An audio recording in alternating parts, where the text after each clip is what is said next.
ನೋಡಿ, ಚಿನ್ನಯ್ಯ ಓರ್ವ ಕ್ರೈಸ್ತನಾಗಿದ್ದ. ಕ್ರೈಸ್ತ ಮಿಷನರಿಗಳ ಜೊತೆಗೆ ಈತ ಸಂಪರ್ಕವನ್ನ ಹೊಂದಿರ್ತಾನೆ. ಆರೋಗ್ಯ ಸ್ವಾಮಿಯ ಜೊತೆಗೂಡಿ ಮತಾಂತರದಲ್ಲಿ ಈತ ತೊಡಗಿದ್ದ. ಆತ ಆರೋಗ್ಯ ಸ್ವಾಮಿ. ಈತ ಆತನ ಜೊತೆಗೆ ಸಂಪರ್ಕ ಹೊಂದಿದ್ದ. ಕೇವಲ ಸಂಪರ್ಕ ಮಾತ್ರ ಅಲ್ಲ, ಮತಾಂತರದಲ್ಲಿ ಈತ ತೊಡಗಿದ್ದ. ಕ್ರಿಶ್ಚಿಯನ್ ಧರ್ಮಕ್ಕೆ ಬನ್ನಿ, ಕ್ರಿಶ್ಚಿಯನ್ ಧರ್ಮಕ್ಕೆ ಬನ್ನಿ ಅಂತ ಕರೆಯೋದು ಈ ಚಿನ್ನಯ್ಯನ ಕೆಲಸ ಆಗಿತ್ತು. ತಾನು ಕೂಡ ಕ್ರೈಸ್ತ ಧರ್ಮಕ್ಕೆ ಮತಾಂತರಗೊಂಡಿದ್ದ. ಮತಾಂತರಗೊಂಡು ಈಗ ಇಂಥ ಕುಕೃತ್ಯಕ್ಕೆ ಕೈ ಹಾಕಿದ್ದವನು ಇದೇ ಚಿನ್ನಯ್ಯ. ನೋಡಿ, ಒಂದು ವಿಚಾರವನ್ನು ಅರ್ಥ ಮಾಡ್ಕೊಳ್ಳಿ ವೀಕ್ಷಕರೇ. ಈತ ಆ ಕನ್ವರ್ಟ್ ಮಾಡೋ ಸ್ವಾಮಿ ಜೊತೆಗೆ ಸಂಪರ್ಕ ಹೊಂದಿ ತಾನೂ ಕೂಡ ಕ್ರೈಸ್ತನಾಗಿ ಈಗ ಧರ್ಮಸ್ಥಳ ಕ್ಷೇತ್ರದಲ್ಲಿ ಅದನ್ನು ಮಾಡಿದ್ದೀನಿ ಇದನ್ನು ಮಾಡಿದ್ದೀನಿ ಅಂತ ಬಂದು ಪುಂಗದ. ಆದ್ರೆ ಈತನ ಬಣ್ಣ ಏನು ಎಲ್ಲವೂ ಕೂಡ ಈಗ ಬಟಾ ಬಯಲಾಗಿದೆ. ಚಿನ್ನಯ್ಯನ ಮೂಲ ಶೋಧಿಸಿದೆ ಕೇಂದ್ರ ಗುಪ್ತಚರ ಇಲಾಖೆ. ಚಿನ್ನಯ್ಯನ ಬಗ್ಗೆ ಇನ್ನಷ್ಟು ಕೆದಕಿದಾಗ ಮತಾಂತರದ ಜಾಲ ಪತ್ತೆಯಾಗಿದೆ. ಈತ ಯಾರು, ಈತನ ಅಸಲಿಯತ್ತೇನು, ಅಸಲಿಗೆ ಈತ ಯಾವೂರವನು, ಎಲ್ಲವನ್ನೂ ಕೂಡ ಕೆದಕುವ ಕೆಲಸ ಮಾಡಿದಾಗ ಇಷ್ಟೆಲ್ಲ ವಿಚಾರಗಳು ಆಚೆ ಬಂದಿದೆ. ಕೇಂದ್ರ ಗುಪ್ತಚರ ಇಲಾಖೆ ಸುಮ್ಮನೆ ಬಿಡಲಿಲ್ಲ. ಈತನ ಮೂಲವನ್ನ ಕೆದಕುವಂತ ಕೆಲಸ ಮಾಡಿದಾಗ ಈತ ಮತಾಂತರಿಯಾಗಿ ಕೆಲಸ ಮಾಡ್ತಾ ಇದ್ದ ಅನ್ನುವಂಥ ವಿಚಾರವೂ ಕೂಡ ಗೊತ್ತಾಗಿದೆ. ಕ್ರೈಸ್ತ ಮತಾಂತರಿ ಆರೋಗ್ಯ ಸ್ವಾಮಿಯ ಜೊತೆಗೆ ಚಿನ್ನಯ್ಯ ನಿಕಟವಾದ ಸಂಪರ್ಕವನ್ನ ಹೊಂದಿರ್ತಾನೆ. ಕೊಳ್ಳೇಗಾಲ, ಸತ್ಯಮಂಗಲ ಸುತ್ತಮುತ್ತ ಆರೋಗ್ಯ ಸ್ವಾಮಿ ಮತಾಂತರ ಮಾಡುವಂತ ಕೆಲಸವನ್ನ ಮಾಡ್ತಿರ್ತಾನೆ. ಆತನ ಜೊತೆಗೆ ಈತನ ಕೆಲಸ. ಹಾಗಲಕಾಯಿಗೆ ಬೇವಿನಕಾಯಿ ಸಾಕ್ಷಿ ಅನ್ನೋಂಗೆ ಅಲ್ಲಿ ಒಂದು ಹಾಗಲಕಾಯಿ ಇತ್ತು, ಈ ಬೇವಿನಕಾಯಿ ಆತನ ಹತ್ರ ಹೋಯ್ತು. ಇಬ್ರು ಸೇರ್ಕೊಂಡು ಮತಾಂತರ ಮಾಡುವಂತ ಕೆಲಸ. ಅದು ಎಲ್ಲಿ? ಈ ಸತ್ಯಮಂಗಲ, ಕೊಳ್ಳೇಗಾಲ ಸುತ್ತಮುತ್ತ ಇದೇ ಕೆಲಸ ಇರೋದು, ಮತಾಂತರ ಮಾಡೋದೇ ಕೆಲಸ. ಕೇಂದ್ರ ಗುಪ್ತಚರ ಇಲಾಖೆಯ ಮೂಲಗಳು ರಿಪಬ್ಲಿಕ್ ಕನ್ನಡಕ್ಕೆ ತಿಳಿಸಿರುವ ಮಾಹಿತಿಯ ಪ್ರಕಾರ ಈತ ಕ್ರೈಸ್ತನಾಗಿ ಕನ್ವರ್ಟ್ ಆಗ್ತಾನೆ. ಎಲ್ಲರನ್ನ ಕ್ರೈಸ್ತ ಧರ್ಮಕ್ಕೆ ಆಕರ್ಷಿಸುವಂತಹ ಕೆಲಸವನ್ನ ಈತ ನಿರಂತರವಾಗಿ ಮಾಡ್ತಾ ಇರ್ತಾನೆ. ಈತನಿಗೆ ಆ ಆರೋಗ್ಯ ಸ್ವಾಮಿಯ ಮಾರ್ಗದರ್ಶನ. ಯಾರು ಈ ಆರೋಗ್ಯ ಸ್ವಾಮಿ? ಆತ ಕನ್ವರ್ಟ್ ಮಾಡುವಂತಹ ದೊಡ್ಡ ಸ್ವಾಮಿ. ಈತ ಚಿಕ್ಕ ಸ್ವಾಮಿ, ಅಲ್ಲಿ ಮೇಲೆ ಕೂತಿರೋ ದೊಡ್ಡ ಸ್ವಾಮಿ. ಇವರಿಬ್ರು ಸೇರಿಕೊಂಡು ಮತಾಂತರ ಮಾಡೋದಕ್ಕೆ ಮುಂದಾಗ್ತಾ ಇದ್ರು.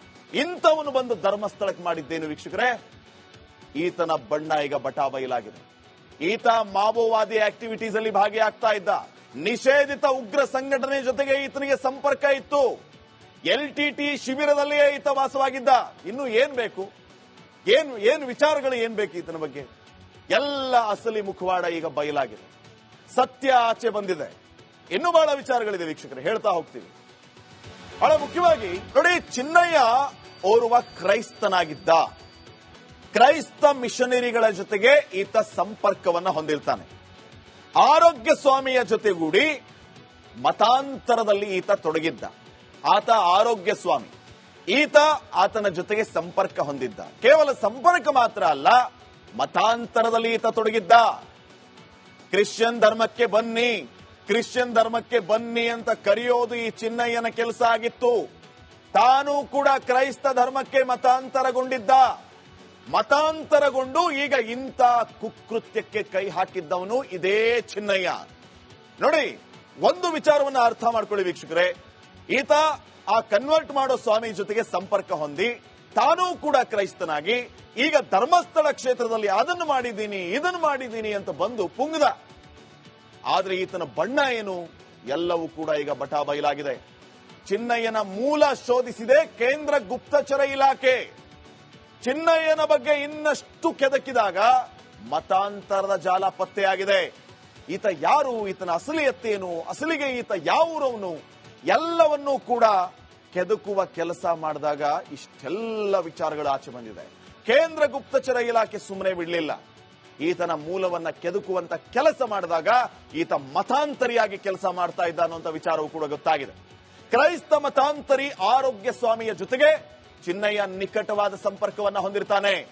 ಕೊಳ್ಳೇಗಾಲ, ಸತ್ಯಮಂಗಲ ಸುತ್ತಮುತ್ತ ಆರೋಗ್ಯ ಸ್ವಾಮಿ ಮತಾಂತರ ಮಾಡುವಂತ ಕೆಲಸವನ್ನ ಮಾಡ್ತಿರ್ತಾನೆ. ಆತನ ಜೊತೆಗೆ ಈತನ ಕೆಲಸ. ಹಾಗಲಕಾಯಿಗೆ ಬೇವಿನಕಾಯಿ ಸಾಕ್ಷಿ ಅನ್ನೋಂಗೆ ಅಲ್ಲಿ ಒಂದು ಹಾಗಲಕಾಯಿ ಇತ್ತು, ಈ ಬೇವಿನಕಾಯಿ ಆತನ ಹತ್ರ ಹೋಯ್ತು. ಇಬ್ರು ಸೇರ್ಕೊಂಡು ಮತಾಂತರ ಮಾಡುವಂತ ಕೆಲಸ. ಅದು ಎಲ್ಲಿ? ಈ ಸತ್ಯಮಂಗಲ, ಕೊಳ್ಳೇಗಾಲ ಸುತ್ತಮುತ್ತ ಇದೇ ಕೆಲಸ ಇರೋದು, ಮತಾಂತರ ಮಾಡೋದೇ ಕೆಲಸ.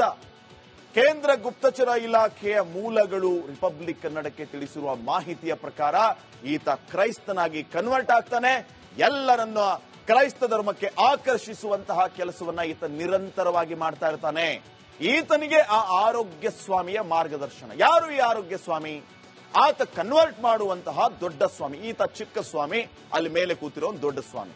ಇವರಿಬ್ರು ಸೇರಿಕೊಂಡು ಮತಾಂತರ ಮಾಡೋದಕ್ಕೆ ಮುಂದಾಗ್ತಾ ಇದ್ರು. ಇಂಥವನು ಬಂದು ಧರ್ಮಸ್ಥಳಕ್ಕೆ ಮಾಡಿದ್ದೇನು ವೀಕ್ಷಕರೇ? ಈತನ ಬಣ್ಣ ಈಗ ಬಟಾ ಬಯಲಾಗಿದೆ. ಈತ ಮಾವೋವಾದಿ ಆಕ್ಟಿವಿಟೀಸ್ ಅಲ್ಲಿ ಭಾಗಿಯಾಗ್ತಾ ಇದ್ದ. ನಿಷೇಧಿತ ಉಗ್ರ ಸಂಘಟನೆ ಜೊತೆಗೆ ಈತನಿಗೆ ಸಂಪರ್ಕ ಇತ್ತು. LTT ಶಿಬಿರದಲ್ಲಿಯೇ ಈತ ವಾಸವಾಗಿದ್ದ. ಇನ್ನು ಏನ್ ಬೇಕು? ಏನು ವಿಚಾರಗಳು ಏನ್ ಬೇಕು ಈತನ ಬಗ್ಗೆ? ಎಲ್ಲ ಅಸಲಿ ಮುಖವಾಡ ಈಗ ಬಯಲಾಗಿದೆ. ಸತ್ಯ ಆಚೆ ಬಂದಿದೆ. ಇನ್ನೂ ಬಹಳ ವಿಚಾರಗಳಿದೆ ವೀಕ್ಷಕರೇ, ಹೇಳ್ತಾ ಹೋಗ್ತೀವಿ. ಬಹಳ ಮುಖ್ಯವಾಗಿ ನೋಡಿ, ಚಿನ್ನಯ್ಯ ಓರ್ವ ಕ್ರೈಸ್ತನಾಗಿದ್ದ. ಕ್ರೈಸ್ತ ಮಿಷನರಿಗಳ ಜೊತೆಗೆ ಈತ ಸಂಪರ್ಕವನ್ನ ಹೊಂದಿರ್ತಾನೆ. ಆರೋಗ್ಯ ಸ್ವಾಮಿಯ ಜೊತೆಗೂಡಿ ಮತಾಂತರದಲ್ಲಿ ಈತ ತೊಡಗಿದ್ದ. ಆತ ಆರೋಗ್ಯ ಸ್ವಾಮಿ. ಈತ ಆತನ ಜೊತೆಗೆ ಸಂಪರ್ಕ ಹೊಂದಿದ್ದ. ಕೇವಲ ಸಂಪರ್ಕ ಮಾತ್ರ ಅಲ್ಲ, ಮತಾಂತರದಲ್ಲಿ ಈತ ತೊಡಗಿದ್ದ. ಕ್ರಿಶ್ಚಿಯನ್ ಧರ್ಮಕ್ಕೆ ಬನ್ನಿ, ಕ್ರಿಶ್ಚಿಯನ್ ಧರ್ಮಕ್ಕೆ ಬನ್ನಿ ಅಂತ ಕರೆಯೋದು ಈ ಚಿನ್ನಯ್ಯನ ಕೆಲಸ ಆಗಿತ್ತು. ತಾನು ಕೂಡ ಕ್ರೈಸ್ತ ಧರ್ಮಕ್ಕೆ ಮತಾಂತರಗೊಂಡಿದ್ದ. ಮತಾಂತರಗೊಂಡು ಈಗ ಇಂಥ ಕುಕೃತ್ಯಕ್ಕೆ ಕೈ ಹಾಕಿದ್ದವನು ಇದೇ ಚಿನ್ನಯ್ಯ. ನೋಡಿ, ಒಂದು ವಿಚಾರವನ್ನ ಅರ್ಥ ಮಾಡ್ಕೊಳ್ಳಿ ವೀಕ್ಷಕರೇ. ಈತ ಆ ಕನ್ವರ್ಟ್ ಮಾಡೋ ಸ್ವಾಮಿ ಜೊತೆಗೆ ಸಂಪರ್ಕ ಹೊಂದಿ ತಾನೂ ಕೂಡ ಕ್ರೈಸ್ತನಾಗಿ ಈಗ ಧರ್ಮಸ್ಥಳ ಕ್ಷೇತ್ರದಲ್ಲಿ ಅದನ್ನು ಮಾಡಿದ್ದೀನಿ ಇದನ್ನು ಮಾಡಿದ್ದೀನಿ ಅಂತ ಬಂದು ಪುಂಗದ. ಆದ್ರೆ ಈತನ ಬಣ್ಣ ಏನು? ಎಲ್ಲವೂ ಕೂಡ ಈಗ ಬಟಾ ಬಯಲಾಗಿದೆ. ಚಿನ್ನಯ್ಯನ ಮೂಲ ಶೋಧಿಸಿದೆ ಕೇಂದ್ರ ಗುಪ್ತಚರ ಇಲಾಖೆ. ಚಿನ್ನಯ್ಯನ ಬಗ್ಗೆ ಇನ್ನಷ್ಟು ಕೆದಕಿದಾಗ ಮತಾಂತರದ ಜಾಲ ಪತ್ತೆಯಾಗಿದೆ. ಈತ ಯಾರು? ಈತನ ಅಸಲಿಯತ್ತೇನು? ಅಸಲಿಗೆ ಈತ ಯಾವೂರವನು? ಎಲ್ಲವನ್ನೂ ಕೂಡ ಕೆದಕುವ ಕೆಲಸ ಮಾಡಿದಾಗ ಇಷ್ಟೆಲ್ಲ ವಿಚಾರಗಳು ಆಚೆ ಬಂದಿದೆ. ಕೇಂದ್ರ ಗುಪ್ತಚರ ಇಲಾಖೆ ಸುಮ್ಮನೆ ಬಿಡಲಿಲ್ಲ. ಈತನ ಮೂಲವನ್ನ ಕೆದಕುವಂತ ಕೆಲಸ ಮಾಡಿದಾಗ ಈತ ಮತಾಂತರಿಯಾಗಿ ಕೆಲಸ ಮಾಡ್ತಾ ಇದ್ದ ಅನ್ನುವಂಥ ವಿಚಾರವೂ ಕೂಡ ಗೊತ್ತಾಗಿದೆ. ಕ್ರೈಸ್ತ ಮತಾಂತರಿ ಆರೋಗ್ಯ ಸ್ವಾಮಿಯ ಜೊತೆಗೆ ಚಿನ್ನಯ್ಯ ನಿಕಟವಾದ ಸಂಪರ್ಕವನ್ನ ಹೊಂದಿರ್ತಾನೆ. ಕೊಳ್ಳೇಗಾಲ, ಸತ್ಯಮಂಗಲ ಸುತ್ತಮುತ್ತ ಆರೋಗ್ಯ ಸ್ವಾಮಿ ಮತಾಂತರ ಮಾಡುವಂತ ಕೆಲಸವನ್ನ ಮಾಡ್ತಿರ್ತಾನೆ. ಆತನ ಜೊತೆಗೆ ಈತನ ಕೆಲಸ ಹಾಗಲಕಾಯಿಗೆ ಬೇವಿನಕಾಯಿ ಸಾಕ್ಷಿ ಅನ್ನೋಂಗೆ ಅಲ್ಲಿ ಒಂದು ಹಾಗಲಕಾಯಿ ಇತ್ತು, ಈ ಬೇವಿನಕಾಯಿ ಆತನ ಹತ್ರ ಹೋಯ್ತು. ಇಬ್ರು ಸೇರ್ಕೊಂಡು ಮತಾಂತರ ಮಾಡುವಂತ ಕೆಲಸ. ಅದು ಎಲ್ಲಿ? ಈ ಸತ್ಯಮಂಗಲ, ಕೊಳ್ಳೇಗಾಲ ಸುತ್ತಮುತ್ತ ಇದೇ ಕೆಲಸ ಇರೋದು, ಮತಾಂತರ ಮಾಡೋದೇ ಕೆಲಸ. ಕೇಂದ್ರ ಗುಪ್ತಚರ ಇಲಾಖೆಯ ಮೂಲಗಳು ರಿಪಬ್ಲಿಕ್ ಕನ್ನಡಕ್ಕೆ ತಿಳಿಸಿರುವ ಮಾಹಿತಿಯ ಪ್ರಕಾರ ಈತ ಕ್ರೈಸ್ತನಾಗಿ ಕನ್ವರ್ಟ್ ಆಗ್ತಾನೆ.